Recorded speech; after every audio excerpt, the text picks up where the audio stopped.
We have 1 hour in which we'll discuss Prahlāda Mahārāja's instructions to his classmates. This morning we had discussed about Lord Nrsimhadeva's appearance and the background that led to his appearance.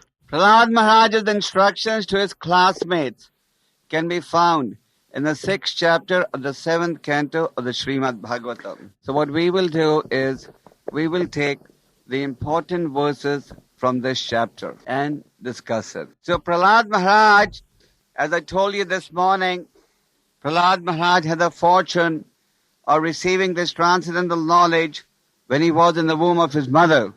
You and I may not have had that fortune, but Prahlāda certainly had.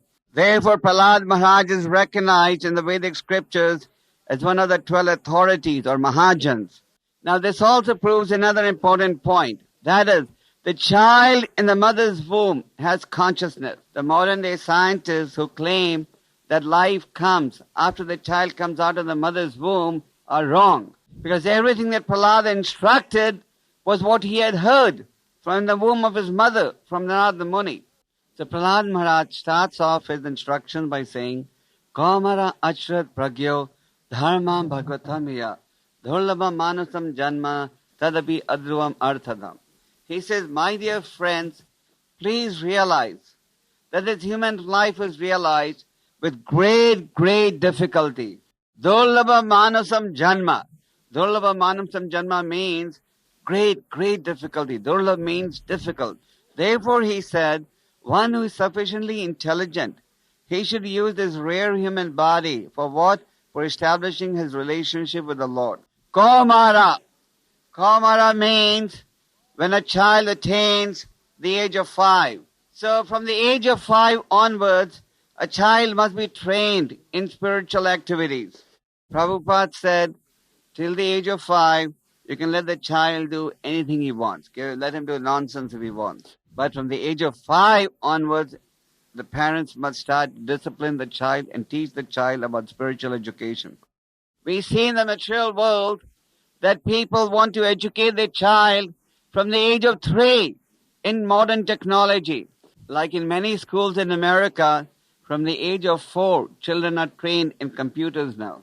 So they'll train a child in computers from the age of 4 because they recognize that computers are very important. But spiritual life, they don't have to worry about training at all. Therefore, Prahlāda Mahārāja states, from the age of 5, one should start investigating what is the goal of life and how one can establish one's relationship with the Lord. Therefore, in our Krishna conscious families, from the age of 5, we start giving children spiritual education. From the age of 5, the parents teach the child about the importance of practicing spiritual culture. So Prahlāda Mahārāja then told his classmates, devotional service to Lord Vishnu is something very natural. Why is devotional service very natural? Because the Lord is the master of the individual and residing in the heart of everyone as the super soul. And Prahlāda said, the Lord is the real well-wisher of everyone. Yesterday evening, when we were explaining the meaning of Thakur Bhaktivinoda's Jeev Jago song, we explained how the sadhu is the real friend of every living entity. The sadhu is the well-wisher of everyone because the Supreme Lord, who is the master and the creator of everyone, is the real well-wisher. Why do the sages engage in service to the Lord? Because they know that the Lord is the real enjoyer, the real proprietor. Therefore it is said in the Bhagavad Gita, Bhoktaram yagyataposam sarvalokam heshwaram sudam sarvabhutanam gyatvam santim rachati. That the great sages, they know that Vishnu is the real bhokta, enjoyer. So in this verse from Bhagavad Gita, 5th chapter, 3 important points have been made. Bhoktaram yagyataposam. If you understand these 3 points, if you always remember these 3 points, then your mission in life is achieved. In many lectures that Prabhupada gave, he emphasized these 3 points. And he said, all you need to do is just remember these 3 points. You want to hear these 3 points? You'll memorize them. Today is a very auspicious day to memorize it. But not only memorize it, you have to practice it. So the first point is that Vishnu is the proprietor of everything. Second point, that he is the well-wisher of all living entities. So by this it means the following. When Krishna says give up sense enjoyment, and your mind says don't give up sense enjoyment, you have to understand that Krishna knows better than your mind. And the third point is that Vishnu is the supreme enjoyer of everything. So once you recognize that Krishna is the enjoyer, and you are to be enjoyed, then you also become enjoyer, then you also become happy. After all, when we acknowledge that Krishna is the enjoyer, it doesn't mean that Krishna says you don't have to eat, you don't have to sleep, you don't have to wear clothes. All it means is that you first offer everything in service to the Lord, and then you eat the remnant. Just like very soon your devotees are going to have a nice feast this evening. The feast has been first offered to the Lord, and then the devotees eat the remnants. So, if you remember these three things, that Krishna is the proprietor, Krishna is your well-wisher, Krishna is your enjoyer, then Prabhupada said, you'll always be happy and peaceful. So then Prahlāda explained, why do you have to over-endeavor for happiness? Prahlāda said, Sukham Indriyakam Daitya Deha Yogena Dahinam Sarvata Labete Daivat Yatha Dukham Ayatnaha. This means that according to your past actions, your quota of happiness and distress has been predetermined. Just like misery. Misery comes without your asking for misery. So Prahlāda explains similarly, happiness will also come without your asking for it. All this has been determined by your past activities. It is not that if you over-endeavor, you're going to get a higher quota of sense happiness. And Prahlāda said, this so-called happiness that is in relationship with the senses, this happiness through the medium of senses can be obtained in any form of life. It is not that only in the human form of life can you get this happiness through the senses. Even the animals are realizing happiness through their senses. It is not that the animals do not know the art of eating, sleeping, defending, mating. The animals learn the art of eating, sleeping, defending, mating without having to go to school or Maggu or anywhere. So, Prahlāda is saying that everybody today is over-endeavoring for happiness through the senses. But this is available even to the animals. Prahlāda was always addressing his classmates, O sons of demons. Why was he saying that? Because all these boys' parents, fathers, were loyal servants of Hiranyakashipu. And because Hiranyakashipu was a demon, everybody who was serving him loyally also fell in the same category. So Prahlāda was saying, do not waste your time in useless activities, but use this time for what? For cultivating the principles of devotional service. Prahlāda's point was simple. Don't waste this valuable human life. And if the human form of life is wasted, you will not realize another birth for many millions of years. Now Prahlāda, with logic, was trying to convince his friends how human life is very short. So Prahlāda said, let us suppose a man can live for 100 years. Now, Prahlāda said, even assuming that you can live for 100 years, at least half the life is wasted in just sleeping in the night. So Prahlāda said, one who cannot control his senses, one who is in ignorance, at least 12 hours a day are wasted just in sleeping. That means the man is not living for 100 years, but he is living for only 50 years. Now, after these 50 years, Prahlāda said, 10 years goes away in childhood in just playing.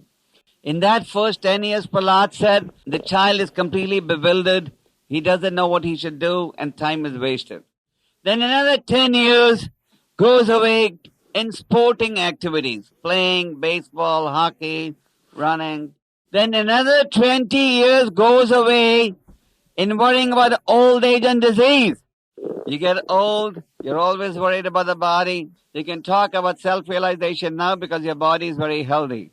But in old age, people are just worried about keeping their body together. So Prahlāda said 20 years are wasted in old age due to disease and worrying about death.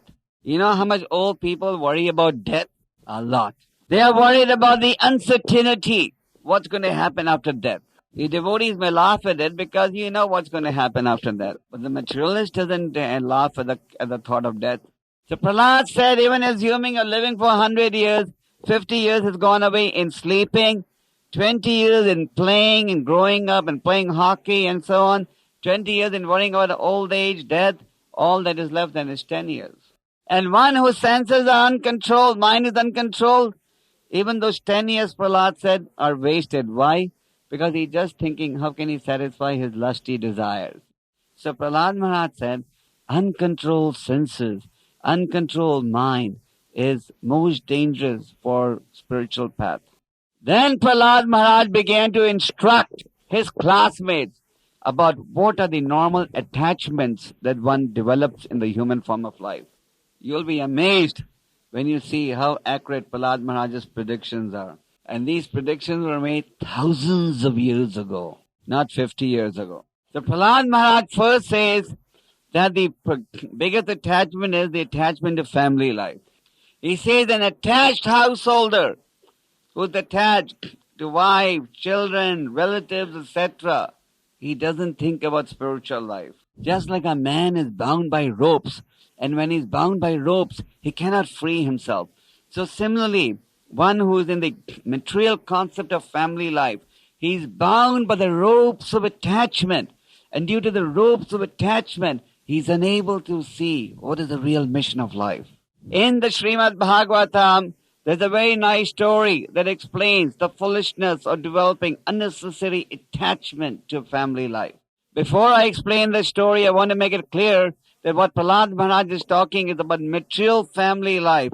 If somebody is living as a grihastha and not a grihamedi, then it is another thing. So there were two birds, husband and wife, living in the forest. They were madly in love with each other. The husband was all day appreciating the beauty of the wife, and the wife was all day appreciating the beauty of the husband. The story is from the Bhagavatam, so I don't feel bad in describing it in this manner. So slowly, they had few children. They were very happy in the nest. You know, birds, they bring different straws and they make a nice nest.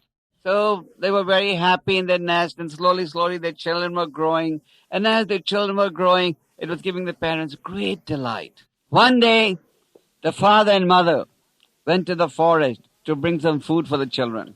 And because the children were grown up, they flew out of the nest and they were walking near the tree. The children were just playing. There was a cruel hunter walking by. He saw those nice, sweet birds walking around near the tree. So the hunter threw his net and he had the children trapped in the net. When Mr. and Mrs. Bird came back with their food, they saw, to their shock, their beloved ones standing right in front of them but trapped in the hunter's net. The wife said, "Here are my beloved ones standing right in front of me, but there's nothing I can do to free them. The only purpose of my living was to make my children happy, and now I'm caught. There's nothing. They're right in front of me, and there's nothing I can do to free them." And thus thinking, the wife also fell in the hunter's net. So the mother and the children were all in the hunter's net. The poor father was lamenting, "I have wasted this valuable life just trying to flatter my wife and children. Now they're standing in front of me, but there's nothing I can do to free them. How foolish I am." And thus thinking like that, he also fell in the hunter's net. So the Srimad Bhagavatam illustrates this story to point out this is exactly the position of what will happen to those attached householders who are just busy from morning to night, catering to each other's wishes and not understanding what should be the prime goal of life. You devotees know the story of Valmiki? No. How Valmiki previously was a very big criminal. You know who Valmiki is? He's not there. The compiler of the Ramayana. Actually, there are two editions of the Ramayana. One is by Valmiki and one is by Tulsidas. But we Vaishnavas accept the Valmiki Ramayana to be bona fide and not the Tulsidas version. The Tulsidas version has touches of impersonalism inside. So, Valmiki was a big criminal. But he was a big criminal just because he was trying to rob people, murder people, everything just for the benefit of his wife, children, and parents. One day, while Valmiki was in the forest, he met a great sage. Anyone who would pass by in the forest, Valmiki would rob him of his money. So when the sage was coming, Valmiki said, "Give me everything you have." The sage said, "I'll give you. I have a lot. But what do you want it for? Do you want it for yourself?" He said, "No, for my wife, my parents, my children. I have to make them all happy."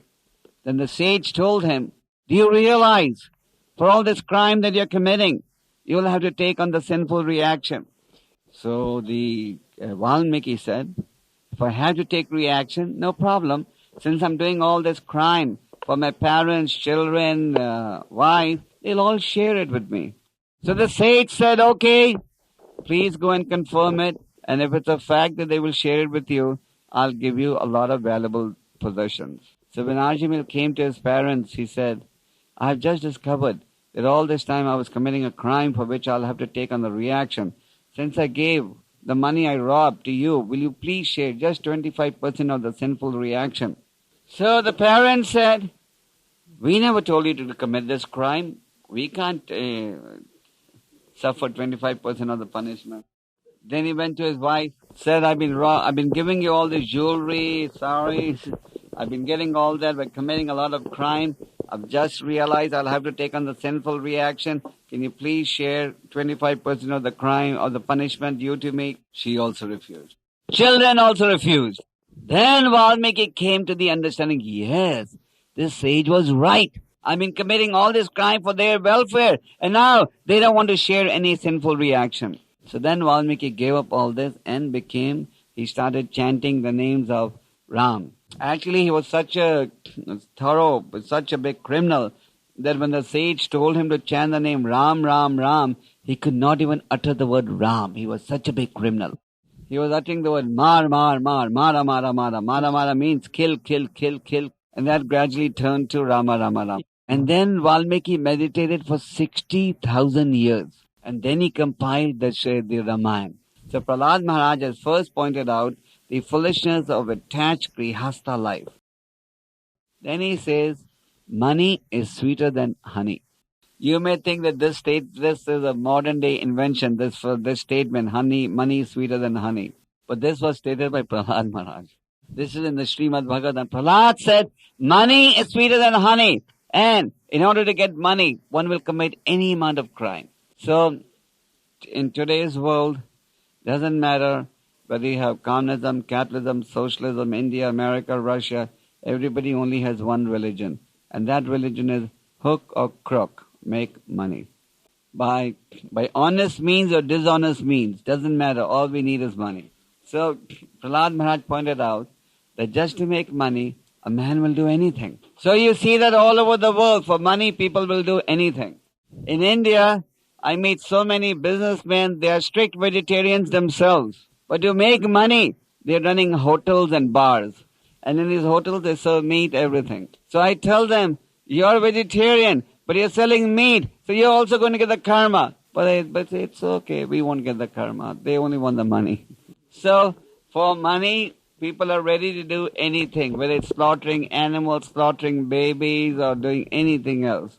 So, Prahlāda said that for all these sins that one commits, Yamraj is going to punish the living entity. Prahlāda said, those who steal other people's wealth, those who steal other people's relatives, they will be severely punished by Yamraj. In the 5th canto of the Bhagavatam, there's a vivid explanation of the hellish planets. And it is explained over there by GKG Goswami how when you rob somebody's wealth, how when you rob somebody's wife, how you have to be punished. So Prahlāda was pointing out how one should just be content with simple living rather than try and obtain through any means wealth to have a high standard of sense enjoyment. So Prahlāda told his friends, you all are all living in demoniac families because your relatives are only interested in sense exploitation. Those who are attached to the concept of family life and the extension of family life are simply demons, Prahlāda explained. He said, take shelter of the devotees of the Lord. Associate with the devotees of the Lord and take shelter of Narayan, the Supreme Personality of Godhead. So Prahlāda, as you can see, was very strong in his preaching. Now this morning I told you that Prahlāda Mahārāja, when he was asked by his father Hiranyakashipu, my dear son, please tell me, what have you learned from the teachers? He said, Shavanam Kirtanam Vishnu Smarnam Pada Sevanam Acham Vandyam Dasyam Sakyam Atmanivedam. So Prahlāda Mahārāja is the author of the 9-fold process of devotional service. So it is important that we meditate on these 9 limbs of devotional service on an auspicious day like today. So Shravanam Kirtanam, as we know, means to chant and hear. What do we chant and hear? There are many subject matters for chanting and hearing, but devotees are only interested in the right subject matter. That is, chanting and hearing the names of the Lord. So the more you can chant and hear, the better and safer you will be spiritually. In old age, Haridas Thakur was not feeling very well. So Haridas, as you know, used to always chant 300,000 times a day the holy names of Krishna. One day Chaitanya Mahaprabhu told him, Haridas, what is your disease? Please tell me what is your disease. Haridas said, my disease is that I can't chant my rounds. I can't complete my rounds. That is my disease. So, if we complete our rounds nicely, in this morning in the initiation lecture we were explaining how one must chant his rounds, but not only chant the rounds, but chant the rounds avoiding the 10 offenses and chant attentively. So Shravanam Kirtanam is the foundation for spiritual life. Just like when if we put food in the stomach, all the parts of your body become strong. Similarly, if your Shravanam Kirtanam is good, attentive, then all good qualities will develop. The devotee does not have to separately endeavor for these qualities. So, if Shravanam Kirtanam is strong, then Vishnu Smaranam will also develop. Who knows the meaning of Vishnu Smaranam? To remember the Lord. Now, Prahlāda Mahārāja is a classic example of one who practiced Vishnu Smaranam. What was Prahlāda doing? He was always meditating. What was he meditating on? Who knows? One person said he was always meditating on Kṛṣṇa. So another person said Prahlāda was meditating on the desires of the Lord. Of course, both are partially correct. Prahlāda was obviously always meditating on Kṛṣṇa. But Prahlāda was also meditating how he can take all the conditioned souls back to Godhead. When Prahlāda would see that the materialists are trying to convert a position of distress to a position of comfort, his heart would lament. Even in today's society, you see people trying to convert distress to happiness, don't you? People are in old age, hair are turning white, cheeks are getting wrinkled, teeth are following, eyes are getting weak. They will go to the makeup, do surgery so that they still look young. When their hair turn white, they go to the hair salon and dye their hair so they look very young. Dye your hair at home and you can dye to any color you want. Black, browns, they have about 20 colors to choose. Then when your cheeks get wrinkled, you go to a good surgeon, he does surgery and your wrinkles from the cheeks goes away. And when your teeth begin to fall, you don't want to look bad with the golden teeth, artificial golden teeth. You go to a good dentist, he'll give you perfectly matching shade of teeth. So every attempt of distress is being attempted to be converted to comfort. So Prahlāda Mahārāja said, when I look at this, my heart laments. So this is why he was always thinking, how can I give Krishna consciousness to everyone? Similarly, all you devotees should follow in the footsteps of Prahlāda Mahārāja. Each of you should be thinking, how can you give Krishna consciousness to everyone? Doesn't matter whether you're brahmachari, sannyasi, brahmachari, housewife, everybody, if he wishes to, can utilize his facility for spreading the Lord's glories. So Prahlāda was always thinking how to give Krishna consciousness to others. I've explained to you devotees before how book distribution history developed in ISKCON. When Prabhupada went to America, he just told his disciples, do book distribution. Because his spiritual master had told him, print books and distribute books. So Prabhupada's disciples started thinking, Prabhupada's telling us to do book distribution, but how to do it? So they started meditating. Someone said, we'll go to a petrol station. Another person said, no, we'll go to a shop. Somebody else said, I'll go and stand in front of a liquor shop. Prabhupada never told the disciples how to do book distribution. He only told them, do book distribution. And he said, increase book distribution. So everyone meditated how to do it. And they went and they experimented. And slowly they come up with newer techniques how to increase book distribution. I see that developing even in your country now. Your devotees know that Prabhupada's instruction is increase book distribution. So some of you are traveling to remote areas where you would have never dreamt of going before. And you're discovering there are better ways to increase book distribution. So this should be our meditation. How can I increase my preaching? And if you're always meditating, how can you increase your preaching? then Krishna will inspire you with new ideas. Just like all of you are fasting. You know you're going to break the fast at 7:30. So everyone's mentally calculating, now there are only 45 minutes left. Then at 7 o'clock you all will calculate, now only half an hour left. And at 1 o'clock in the afternoon you'll probably calculate, now 6 hours more are left. So just thinking like this gives you the strength to go on fasting. Like on Janmashtami when you fast for 24 hours. So you're constantly meditating, okay, now I only have so much I've done, so much time is left. So similarly, and just like we are anxious to have Prahlāda today, if we would announce that Prahlāda has been postponed from 7:30 tonight to 7:30 tomorrow morning, all of you would be disappointed.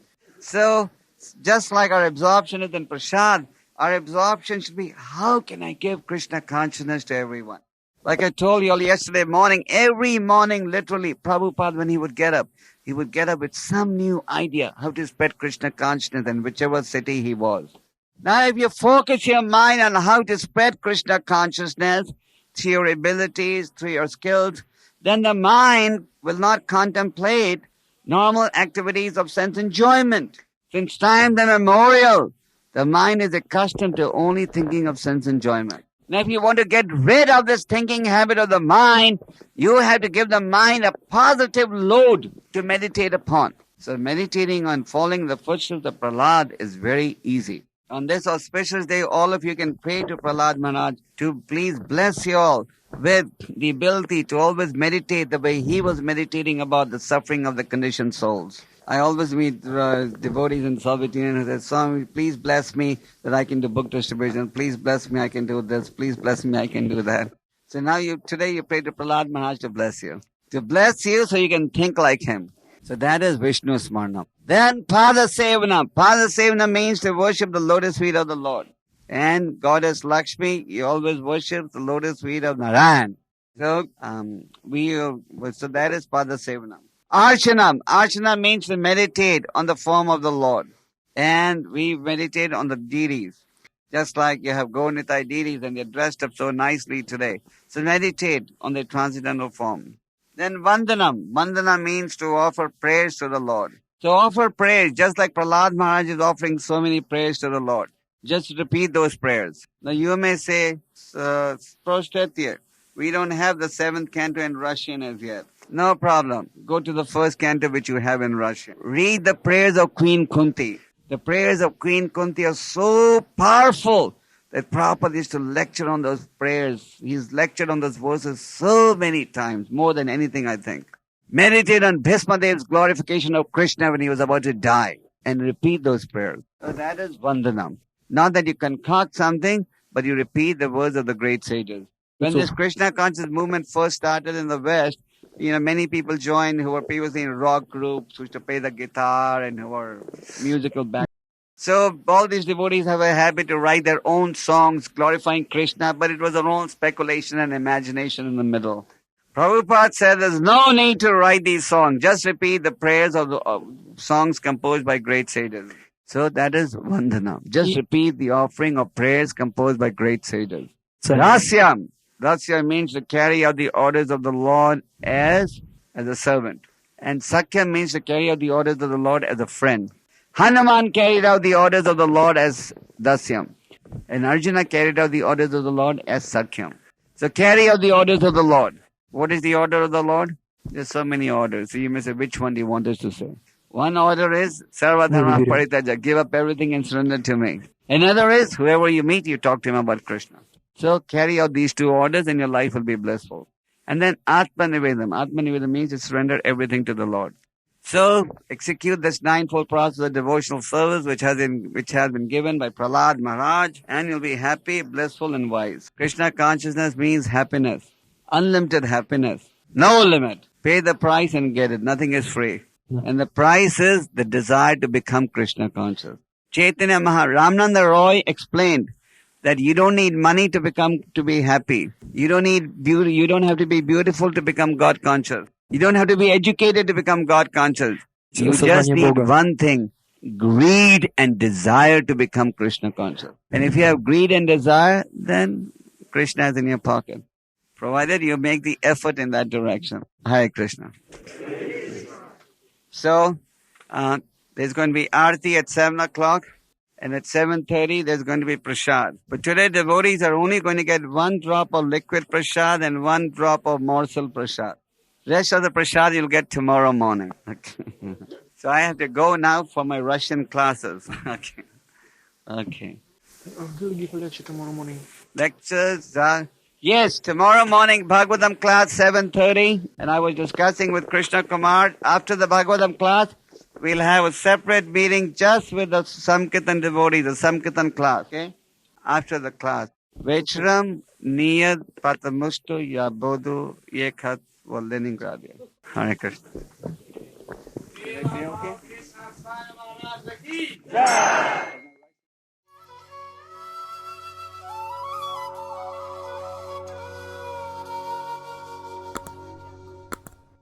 Hare Krishna, Hare Krishna,